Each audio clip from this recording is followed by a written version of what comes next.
Alright, in this video I'm going to be showing you how to use the background remover tool in Photoshop. Alright, let's jump right in.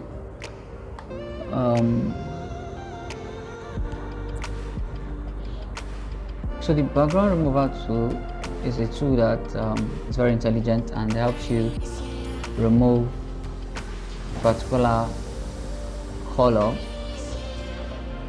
and leave another color in an image. Yeah, I'm explaining it this way because the truth is not every situation that you can use this particular tool and it will work effectively. So let's assume, for example, you have a plain background like I do here right now. Alright, where the subject is, the contrast between the subject and the background is very clear. Alright, now what you need to do is first of all select the background before the subject, because where you first click is being the subject looks at it as the color you want to remove. So you need to make sure you click on the color the background first, which is the color you want to remove.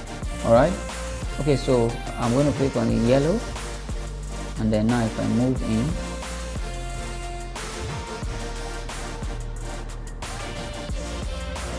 alright, so I'm clicking on the yellow and I'm moving in, it is sensing my yellow as the background I want to remove. Okay, so I'll just go ahead and do that again.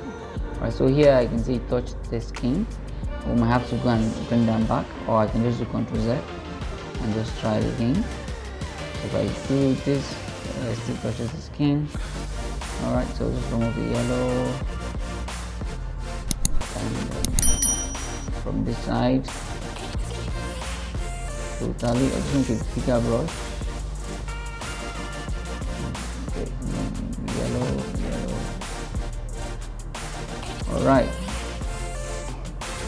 so I'll go to this side, yellow, and then remove background, yellow, and then remove background. See, if I click her face first, you see, it takes that away. Assuming that was what, if I do this, it takes that away, assuming that is what I want to remove. So you need to, but if I do from the yellow and I come in, it leaves that, because it's feeling like, okay, the color I want to take out is this yellow. So that's why this approach is not really best when you have multiple backgrounds, colors on the image you want to use. Okay, so I'll just go ahead and recover some of the ones we've lost already. Alright, so I'll recover some of the ones we've lost already here using my history brush.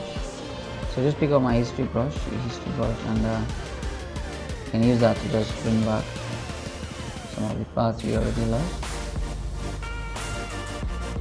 Okay, so I'll just go ahead and do this.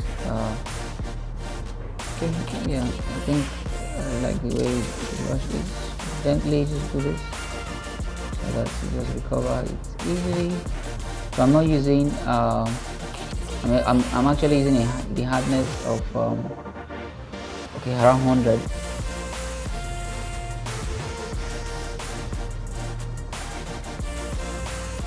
Alright, so here we are, and we have our image back and complete. Okay, so for more tutorials like this, don't forget to subscribe and like this video. See you in the next one. Thank you.